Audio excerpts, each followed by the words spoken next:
చెట్టుబడి తెలుగు లోగిలి. అందరికీ నమస్కారం. నేను మీ రాము, తెలుగు ఉపాధ్యాయుడును. చెట్టుబడికి స్వాగతం, సుస్వాగతం. ఈరోజు ఒక అద్భుతమైనటువంటి విషయాన్ని మీకు చెప్పదలుచుకున్నాము. ఏంటది అంటే, ఈరోజు మానసిక వ్యధతోటి సంపూర్ణ మూర్తిమత్వంతో సాగకుండా ఉండేటువంటి ఈ యొక్క తరాన్ని, ఈ మానవ సమూహాన్ని చూస్తూ ఉంటే జాలి వేస్తుంది. ఎంతెంతో ఖర్చులు పెట్టి అనేక మంది దగ్గరికి కౌన్సిలింగ్కి వెళ్తూ ఉన్నారు. మరియు రకరకాలైనటువంటి తత్వాన్ని విశదీకరిస్తూ ఉన్నారు. అంటే అనేకమైనటువంటి ఫిలాసఫీలు మనం ఫాలో అవుతూ ఉన్నాం. కానీ మన ముందు మన పూర్వీకులు అందించినటువంటి ఫిలాసఫీ ఒకటి ఉందనే సంగతి మరిచారు. ఏంటి ఆ ఫిలాసఫీ అంటే తెలుగు పద్యం. తెలుగు పద్యానికి ఉండేటువంటి పదును, తెలుగు పద్యానికి ఉండేటువంటి ఫిలాసఫీ, తెలుగు పద్యం ఇచ్చేటువంటి మూర్తిమత్వము, తెలుగు పద్యానికి ఉండేటువంటి జ్ఞానము ఇంకా మరెక్కడ చూడరు. ఎలాంటి ఫిలాసఫీలో కూడా చెప్పరు. ఈ యొక్క సకల చరాచర జీవరాశుల కల్లా అనేకమైనటువంటి జ్ఞాన అంగాలైనటువంటి వేదాలు, వీటన్నిటిలో చెప్పబడినటువంటి నిగూఢ రహస్యాలను కూడా పద్యం పట్టి చూపిస్తుంది. పద్యం ఆలపించి అందులో ఉండేటువంటి జ్ఞానాన్ని కానీ పొందినట్లయితే మనిషి మానవత్వంతో మనీషిగా మారేటువంటి తీరు మీరు చూడవచ్చు. అందుకే ఆ పద్యాల యొక్క పటిమను మనకు అందించేటువంటి ప్రయత్నంలో భాగంగా ఈరోజు నవరత్నాల లాంటి బద్దెన గారు 13వ శతాబ్దంలో బద్దెన గారు రాసినటువంటి సుమతి శతకంలో నుండి మేలిమి ముత్యాల వంటి ఏ ఫిలాసఫీకి అందనటువంటి అనేక విషయాలని ఆనాడే ప్రాచీన కాలం నాడే అందించినటువంటి ఆ విలువలతో కూడుకున్నటువంటి పద్యాలని ఈరోజు మీకు అందించేటువంటి ప్రయత్నం చేస్తున్నాం. అందులో మొదటి పద్యము ఆయన ఆ యొక్క శ్రీరామచంద్రుణ్ణి కొనియాడుతూ చెప్పినటువంటి పద్యాన్ని చూద్దాం. శ్రీరాముని దయచేతను నారూడిక సకల జనులు ఔరాయనగా, ధారాళమైన నీతులు నోరూరగ చెవులు పుట్ట నుడివెద సుమతి. శ్రీరాముని దయచేతను ఆరూడిగ సకల జనులు ఔరాయనగా, ధారాళమైన నీతులు నోరూరగ చెవులు పుట్ట నుడివెద సుమతి. ఆ శ్రీరామచంద్రుని యొక్క కృపచేత ఈ లోకమంతా భల భల అనే విధంగా రుచికరమైనటువంటివి, వినసొంపైనటువంటివి, ధారాళమైనటువంటి ఎన్నో నీతి పద్యాలని నేను ఆ యొక్క దేవదేవుడైనటువంటి శ్రీరామచంద్రుని కృపచేత అందించబోతున్నాను అని మొదటగా ప్రార్థనా పద్యంతో ఆయన మొదలుపెట్టాడు. ఇంకొకసారి పద్యము. శ్రీరాముని దయచేతను ఆరూడిగ సకల జనులు ఔరాయనగా, ధారాళమైన నీతులు నోరూరగ చెవులు పుట్ట నుడివెద సుమతి. ధారాళమైన నీతులు నోరూరగ చెవులు పుట్ట నుడివెద సుమతి. ఆపదలో ఉపయోగపడినటువంటిది, అవసరానికి ఉపయోగపడినటువంటిది ఏది కూడా వ్యర్థము అనే మాటని సుమతి శతకర్త బద్దెన గారు చాలా చక్కగా చెప్పారు. ఆ పద్యాన్ని ఇప్పుడు చూద్దాము. అక్కరకు రాని చుట్టము మ్రొక్కిన వరమీని వేల్పు, మోహరమున తానెక్కిన పారని గురము గ్రక్కున విడవంగ వలయు గదరా సుమతి. అక్కరకు రాని చుట్టము మ్రొక్కిన వరమీని వేల్పు, మోహరమున తానెక్కిన పారని గుర్రము గ్రక్కున విడవంగ వలయు గదరా సుమతి. చూడండి, భావం బాగా అర్థమవుతుంది కదా. అక్కరకు రాని చుట్టము, మనకు ఆపదలో అవసరానికి ఉపయోగపడినటువంటి చుట్టమును, మ్రొక్కిన వరమీని వేల్పు, ఎన్ని మ్రొక్కులు మ్రొక్కినా, ఎంత వ్రతములు నోసినా వరాలు ఇవ్వనటువంటి ఆ యొక్క దేవదేవుడు, మోహరమును తానెక్కిన పారని గుర్రం, యుద్ధంలో తాను ఎక్కి కూర్చున్న తర్వాత ముందుకు అడుగు వేయినటువంటి ఆ యొక్క గుర్రమును గ్రక్కున విడవంగ వలయు, వెంటనే వదిలిపెట్టాలి. వీటిని మన చెంత ఉంటే చాలా ప్రమాదం. అక్కరకు రాని చుట్టము మన చెంత ఉండకూడదు. మ్రొక్కిన వరమీని వేలుపును వదిలేయాలి. మోహరమున మనకి యుద్ధంలో ఆ అడుగు కూడా ముందుకేనేటువంటి గుర్రాన్ని కూడా త్యజించాలి. ఇవి చాలా గుర్తుపెట్టుకోవాల్సినటువంటి అంశాలంటూ ఆ 3 విషయాలు చెప్తున్నాడు. ఇంకొకసారి, అక్కరకు రాని చుట్టము మ్రొక్కిన వరమీని వేల్పు, మోహరమున తానెక్కిన పారని గుర్రము, గ్రక్కున విడవంగ వలయు గదరా సుమతి. ఈ మధ్య వలసలు ఎక్కువయ్యాయి. మనుషులు పొట్టకూటి కోసం వివిధ ప్రాంతాలకు వెళ్తూ ఉన్నారు. అయితే మనం వెళ్ళేటువంటి ఊర్లో ఈ 3 ఉన్నాయా, ఈ 3 ఉన్నారా అనేటువంటి విషయాన్ని 13వ శతాబ్దంలోని భద్రుని గారు చెప్పారు. ఏంటి ఆ విషయం? అప్పిచ్చువాడు వైద్యుడు ఎప్పుడు ఎడతెగక పారు ఏరున్ ద్విజుడున్, చొప్పడిన ఊరనుండుము చొప్పడకున్నట్టి ఊర చొరకుము సుమతి. ఎంత గొప్పగా చెప్పాడు చూడండి. ఏమంటున్నాడు? ఏ ఊర్లో అయితే మనం వెళ్ళేటువంటి ఊర్లో ఏమేమి ఉండాలి అంటున్నాడు ఇక్కడ. అప్పిచ్చువాడు, అప్పు తీసుకోమని ఖచ్చితమని కాదు. ఏ రోజు ఎట్లుంటుందో తెలియదు. తన వాళ్ళు మన వాళ్ళు అనేటువంటి భావనతో ఆపదలో అంతో ఎంతో సహాయం చేసేటువంటి వాళ్ళు ఉండాలనేది ఇక్కడ అంతా అర్థం. అలా ఈరోజు అత్యవసర పరిస్థితుల్లో అప్పిచ్చేటువంటి వాడు ఒకడు ఉండాలి. అప్పిచ్చువాడు వైద్యుడు, ఖచ్చితంగా డాక్టర్ అనేటువంటి వాడు ఎవరైతే ఉన్నారో ఆ పరిసరాల్లో హాస్పిటల్స్ ఎక్కడైతే ఉన్నాయో ఆరోగ్యరీత్యా జాగ్రత్తలు తీసుకోవాల్సినటువంటి తరుణంలో ఈనాడు ఉండేటువంటి ఆహార పదార్థాలు మనం తింటున్నటువంటి దాంట్లో ఎన్నో విషయాలు, ఎన్నో ప్రమాదకరమైన క్రిమి సంహారక మందులతో మనం ఈరోజు తింటూ ఉన్నాం. ఆరోగ్యాలు నాశనం అవుతున్నాయి. అది అనతి కాలంలోనే మనిషి పరమపదిస్తున్నారు. ఇలాంటి తరుణంలో ఖచ్చితంగా ఆరోగ్యం అనేటువంటి చాలా అవసరం కనుక దానికి ప్రాధాన్యతనిస్తూ హాస్పిటల్స్ మరియు ఈ యొక్క వైద్యులు ఎక్కడైతే గొప్ప వాళ్ళు ఉన్నారో అక్కడ ఉండడం ఉత్తమం. ద్విజుడున్ అన్నాడు. ద్విజుడు అంటే పురోహితుడు ఉండాలి. భారతదేశంలో పుట్టినటువంటి ప్రతి ఒక్కరూ ఆచరించదగినటువంటి కొన్ని విషయాలు ఉన్నాయి. ఎందుకు ఆయన మనకేం చేస్తాడు ఇలా మనం అందరం అనుకుంటూ ఉంటాం. నిజంగా ఆయన వరకు దేవుడి కాడ ఉండేటువంటి వ్యక్తే కదా, దేవుడి కాడ ఆరాధించేవాడే కదా, మనం పెడితే తినేవాడే కదా, మనం ఇచ్చినవి ఆయనకు అందించేవాడు కదంటే మన బాధను దేవుడితో చెప్పాలంటే మధ్యవర్తి కంపల్సరీగా ఉండాలి. మధ్యవర్తి ఎవరు ఈ లోకంలో? దేవుడికి భక్తుడికి అనుసంధానం కడ్డీలు అంబిక దర్బారు బత్తి కాదు, పురోహితుడు. భగవంతునికి భక్తునికి అనుసంధానం చేసేది ఎవరయ్యా అంటే పురోహితులు. ఇది నేను చెప్పే మాట అరకొర జ్ఞానం కలిగినటువంటి కొంతమంది ఈ మధ్య కాలంలో మాట్లాడేటువంటి అవాకులు చవాకులు కాదు. మన ధర్మం ఏందో తెలుసుకోవాలి.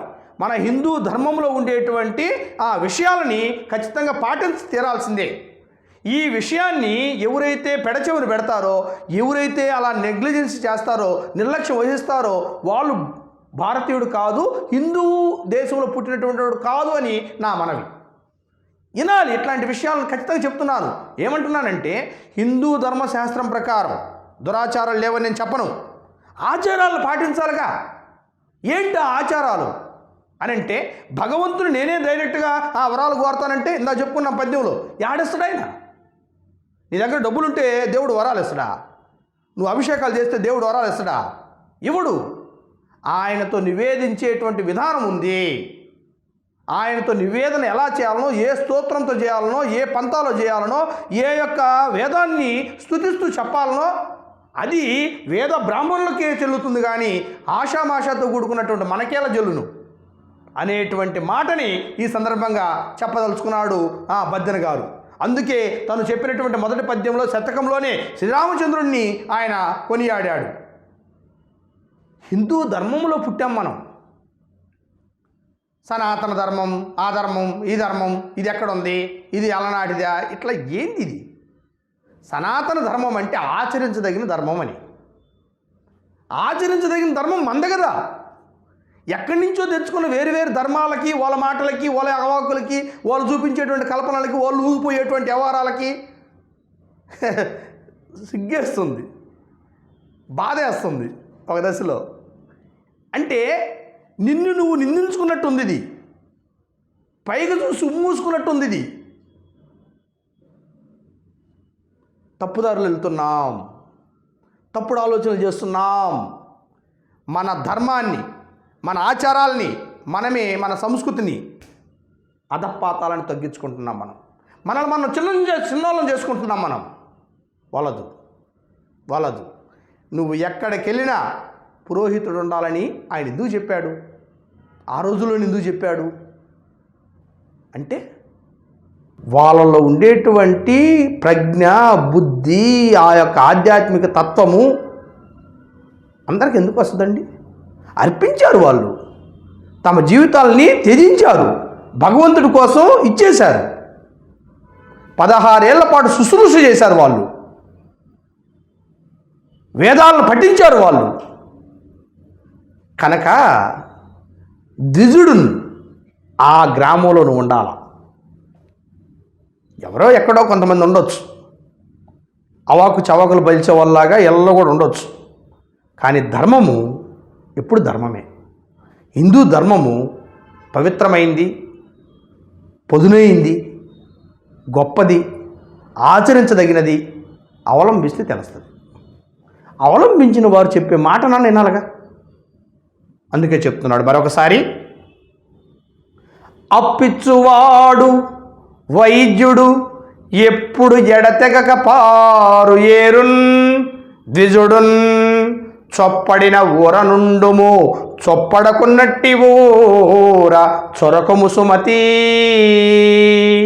ఇంకా ఏమంటున్నాడు? పారే ఏరు. హైదరాబాదులో సముద్రం కావాలంటే రాదు, కానీ నీటి పారుదల అవకాశాలు ఖచ్చితంగా ఉండాలి. ఈరోజు కృష్ణానది కావచ్చు, గోదావరి నది కావచ్చు, జీవనదులు ఉన్నాయి. వాటి నుంచి ఈ యొక్క వ్యవసాయానికి కానీ, తాగునీరు, సాగునీరుకి సంబంధించినటువంటి అవకాశాలు ఆ గ్రామంలో ఉన్నాయా లేదనేది కూడా మనం చూసుకోవాలి. అలాంటి ఊర్లో మాత్రమే ఉండు. ఈ పైన చెప్పినటువంటి విషయాలు లేనటువంటి ఊర్లో అసలు పోనే వద్దు, ఉండకూడదు అని మహాకవి బద్దెన గారు అత్యద్భుతంగా చెప్పారు. మరొక్కసారి పద్యం. అప్పిచ్చువాడు వైద్యుడు ఎప్పుడు ఎడతెగక పారు ఏరున్ ద్విజుడున్ చొప్పడిన ఊర నుండుము చొప్పడకున్నట్టి ఊర చొరకుము సుమతి. ఎప్పుడు సంపద కలిగిన అప్పుడు బంధువులు ఒత్తురది ఎట్లనన్ తెప్పలుగా చెరువు నిండిన కప్పలు 10,000 చేరు కదరా సుమతి. లోకజ్ఞానం ప్రతి ఒక్కరిలో ఉండాలి. మానవ సంబంధాలు ఎలా ఉన్నాయి ఈరోజు అని అంటే డబ్బుతో ముడిపడి ఉన్నాయి. ఈ డబ్బు లేకపోతే ఈ ప్రపంచంలో అత్యంత సులభంగా చూడబడుతున్నాం. సకల దరిద్రాలు ఆలవాలమైనటువంటి వాడు బ్రతకడం వృధా అని మన యొక్క కావ్యాల్లో చెప్పడం జరుగుతుంది. కాబట్టి ఇక్కడ ధనం మూలం ఇదం జగత్, డబ్బుతో ముడిపడి ఉన్నటువంటి ఈ రోజుల్లో నీ దగ్గర డబ్బు ఉంటే బంధువులు నీ చుట్టూతో ఉంటారు, నీ ఇంటికి ఎప్పుడు వస్తూ ఉంటారు, నిన్ను ఎప్పుడు పొగుడుతూ ఉంటారు, నీకు ఆనందాన్ని కలిగిస్తూ ఉంటారు అని పరోక్షంగా చాలా విషయాలు అందులో పొందుపరిచాడు. అది ఎలాగయ్యా అంటే ఉపమానంగా చెబుతున్నాడు మహాకవి. తెప్పలు తెప్పలుగా చెరువులో నీళ్లు ఉన్నప్పుడు కప్పలు కూడా బెకబెకమంటూ ఎక్కువగా మురుగుతూ ఉంటాయి. అదే నెరులిడిచినటువంటి అదే చెరువులో కప్పలు ఉంటాయా? ఉండవు. అదేవిధంగా డబ్బులు కోల్పోయినటువంటి వాడి కాడికి కూడా బంధువులు రారు, బంధాలు రావు, అందరూ కూడా దూరం అవుతారు. డబ్బుకుండేటువంటి విలువతో మనిషి సాగు అనేటువంటి సాగుతుంది. ఈరోజు మనిషి ప్రస్థానం, జీవనం అంతా కూడా ఈ యొక్క సంపదతో ముడిపడి ఉంది అని కవి ఆనాడే చెప్పాడు. ఎప్పుడు సంపద కలిగిన అప్పుడు బంధువులు ఒత్తురది ఎట్లనన్. నీ దగ్గర డబ్బున్నప్పుడు బంధువులు ఏ విధంగా ఎక్కువగా వస్తారు? అది ఎలాగయ్యా అంటే, తెప్పలుగా చెరువు నిండినా, తెప్పలుగా చెరువులో నీళ్ళు ఉన్నప్పుడు కప్పలు 10,000 చేరు కదరా సుమతి.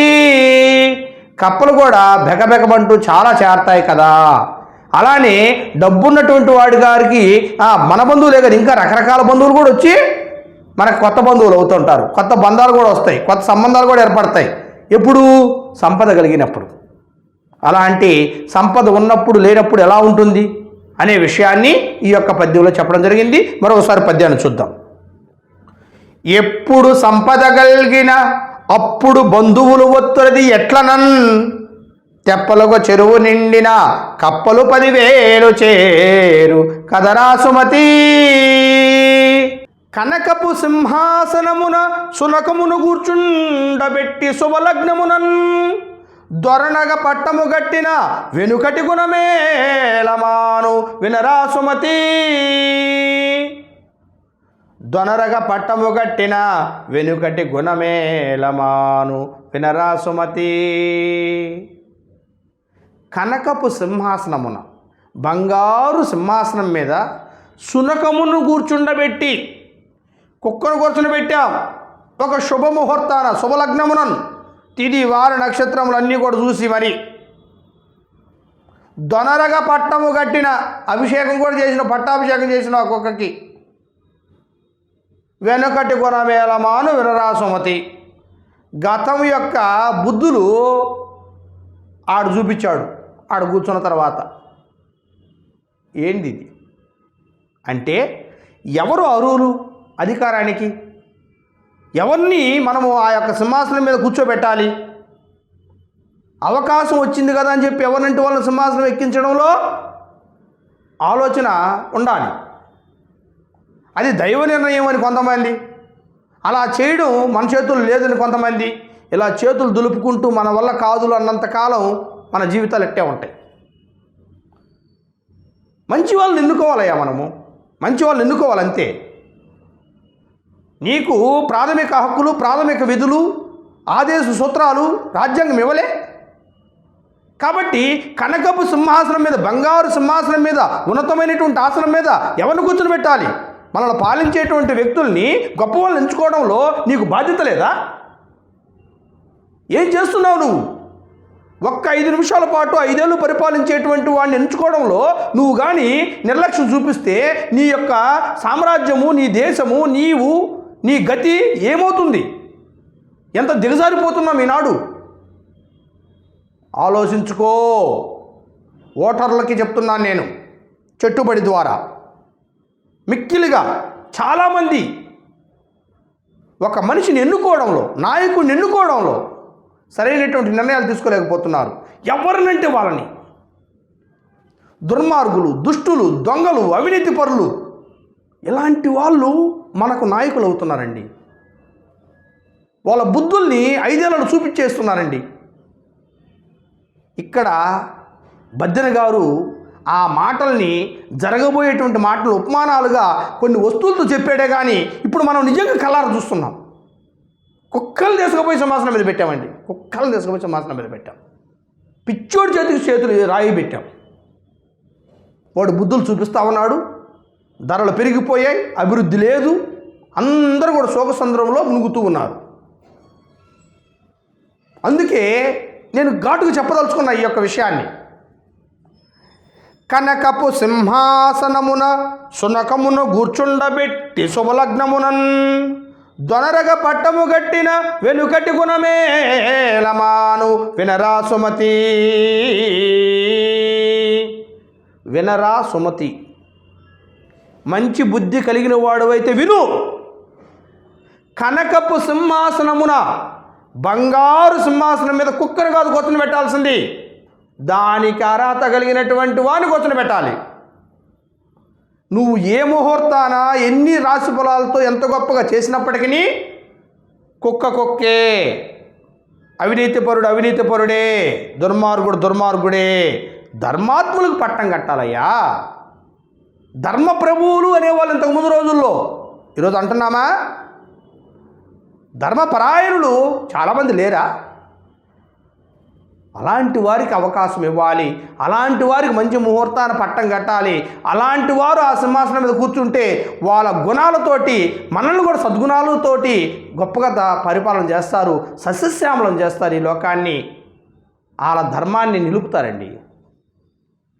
ఈ దేశం కోసం, ధర్మం కోసం, న్యాయం కోసం నిలబడేటువంటి వారు ఎవరైతే ఉన్నారో అలాంటి వారు నాయకులుగా ఆ సింహాసనం మీద మనము నిలబెట్టాలని ఈ సందర్భంగా నేను ప్రశ్నిస్తున్నాను, ఆవేదన వ్యక్తం చేస్తున్నాను. ఆ మహనీయుడు చెప్పినటువంటి మాటల్ని నా మాటలుగా ప్రస్తుతానికి అన్వయించి చెప్పాల్సినటువంటి తీరు ఉంది కనుక చెప్తూ ఉన్నాను. కనకపు సింహాసనమున సునకాన్ని కాదు గొప్పవాళ్ళను కూర్చొని మనవి చేస్తూ ఉన్నాను. నువ్వు అలాంటి వాళ్ళనే ఎంచుకుంటాను నేను అంటావా? వాడు బుద్ధులు చూపిస్తాడు, నీ బుద్ధులు వక్రతంగా వెళ్ళిపోతాయి, నాశనం, సర్వనాశనం. కాబట్టి ఒక్కసారి ఆలోచించండి. ఓటర్గా మరియు ఎన్నుకునేటువంటి ప్రజాప్రతినిధుల్ని మనం ఎలా ఎంచుకోవాలి, ఎవరికి పట్టం కట్టాలి, ఎవరిని సింహాసనం మీద కూర్చొని అనేటువంటి విషయంలో చాలా జాగరూకతతో ఉండాలని తెలియజేస్తూ ఈ పద్యాన్ని మరొక్కసారి చెప్తాను. కనకపు సింహాసనమున సునకమును కూర్చుండబెట్టి శుభలగ్నమునన్ దొనరగా పట్టము కట్టిన వెనుకటి గుణమేలమాను వినరా సుమతి. మన యొక్క స్థానాన్ని మనం కోల్పోయినప్పుడు పడేటువంటి ఇబ్బందులు ఎలా ఉంటాయి? నీ ఊర్లో నీకుండేటువంటి బలం, నీకుండేటువంటి బలగం వేరు. అదే కొత్త చోటకు పోయినప్పుడు ఆడగోడ నేను వీరుణ్ణి సూర్యుని అంటే కుదరదు. ఆడ స్థాన బలం, ఆడ అంగబలంతో ఉండేటువంటి వాళ్ళు కొందరు ఉంటారు. దానికి గొప్పగా మన యొక్క బద్దెన గారు చెప్పినటువంటి పద్యాన్ని చూద్దాం. కమలములు నీటవాసిన కమలాప్తుని రశ్మి సోకి కమలిన భంగిన్ తమ తమ నెలవులు తప్పిన తమ మిత్రులే శత్రువులవుట తథ్యము సుమతి. కమలములు, పద్మములు నీట బాసిన నీటిలో నుంచి బయటకు వస్తే కమలాప్తుడి రశ్మి సోకి, కమలాలకు ఆప్తుడు ఎవరు? సూర్యభగవానుడు. ఆయన యొక్క కిరణాలు సోకి కమలిన భంగిన్, ఆ యొక్క కమలాలు వాడిపోతాయి. తమ తమ నెలవులు తప్పిన, తమ నెలవులు అంటే స్థానాలు, తమ తమ స్థానాలని అవి కోల్పోతే తమ మిత్రులే శత్రువులు అవుదురు. అంటే నీళ్ళల్లో ఉన్నప్పుడు సూర్యు యొక్క రశ్మి చేత కమలాలు వికసిస్తాయి. అందుకే ఆయన కమలాప్తుడు అంటారు, నళిని బాంధవుడు అంటారు ఆయన్ని. అదే కమలాలు తీసుకొచ్చి బయట పెట్టామనుకోండి, అదే సూర్యరశ్మితోటి వాటిని వాడిపోయేటట్టుగా ఎండిపోయేటట్టు చేస్తాడు. అంటే తమ స్థానాన్ని కోల్పోయినటువంటి వారు ఏ విధంగా సహకరించినటువంటి మిత్రులే శత్రువులు ఉన్నారు కదా. కాబట్టి మన యొక్క స్థానాన్ని తెలుసుకోకుండా మనం విర్రవీగితే మన పక్కన ఉండేటువంటి వాళ్ళే మనకు సహకరించాల్సినటువంటి తోటి మానవులే మనకు శత్రువులాగా ప్రవర్తిస్తారు. కాబట్టి ఏ స్థానంలో ఉన్నప్పుడు ఎలా మాట్లాడాలి అనేది కూడా తెలుసుకోవాల్సినటువంటి అవసరం ఎంతైనా ఉంది అని ఇక్కడ చెబుతూ ఉన్నాడు. స్థానానికి ఉండేటువంటి బలం ఏందో కూడా చెబుతున్నాడు పరోక్షంగా. ఇంకొకసారి పద్యాన్ని చూద్దాం. కమలములు నీటబాసిన కమలాప్తుని రశ్మి సోకి కమలిన భంగిన్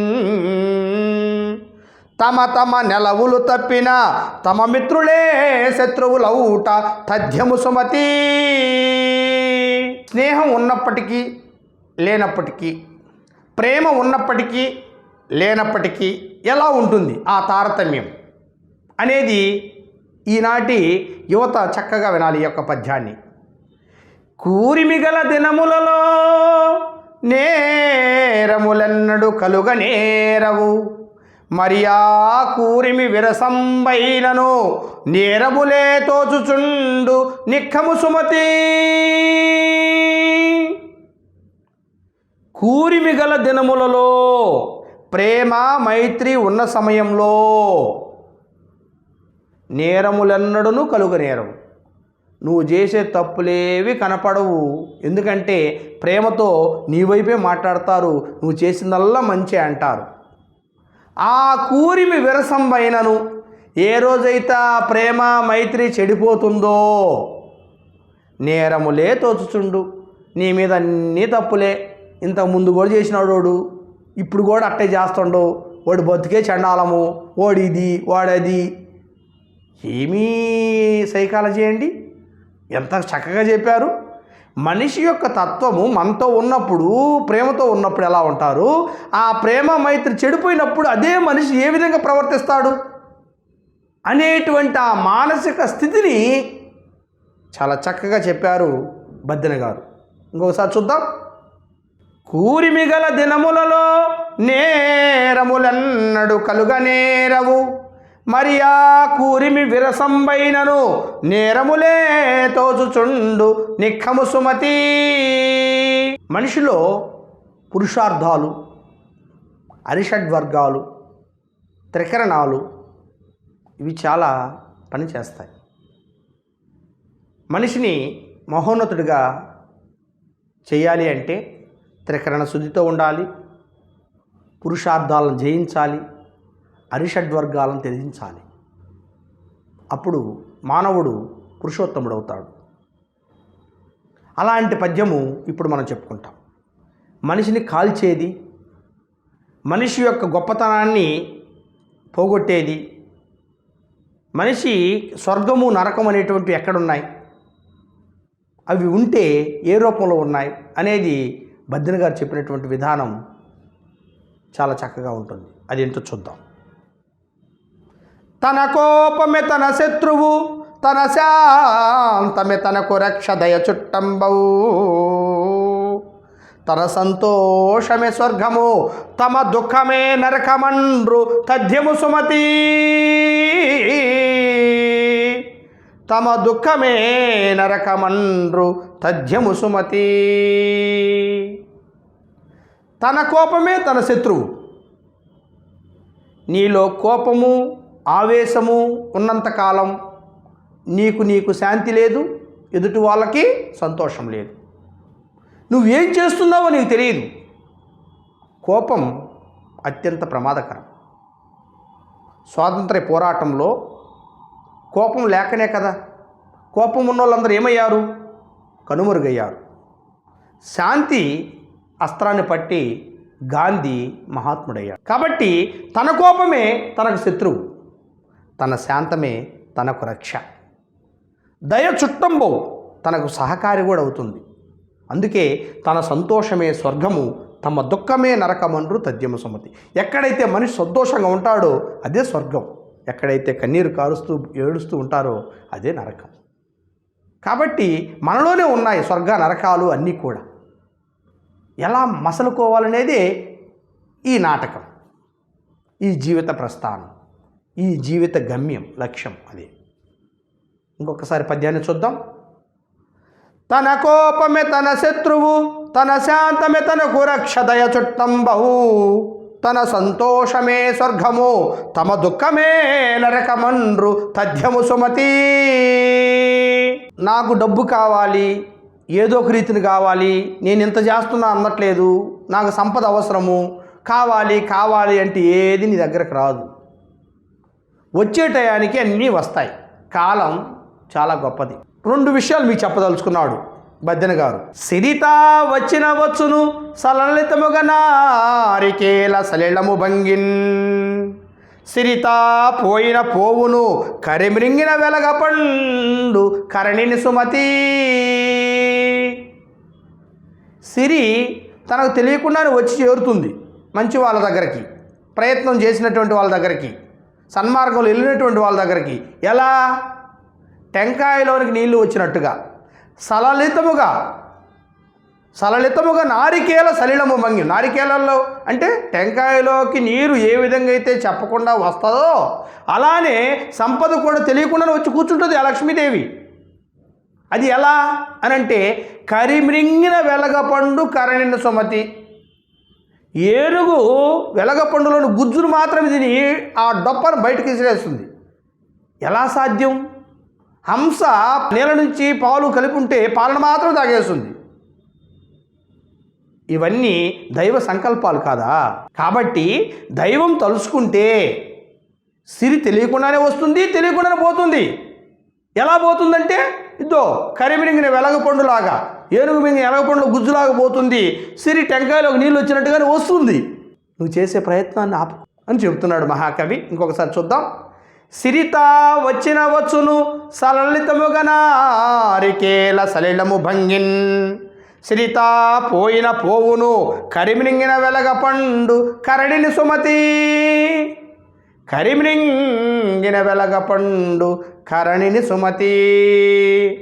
ధన్యవాదములు. చెట్టుబడిన అందరూ కూడా సబ్స్క్రైబ్ చేయండి, లైక్ చేయండి, మరియు అందరూ కూడా షేర్ చేయవలసిందిగా కోరుతూ, తెలుగు పద్యము, తెలుగు అస్త్రము, తెలుగు యొక్క గొప్పతనాన్ని అందరూ కూడా తెలుసుకోవాలని తెలియజేస్తూ ధన్యవాదములు. చెట్టుబడి తెలుగు లోగిలి.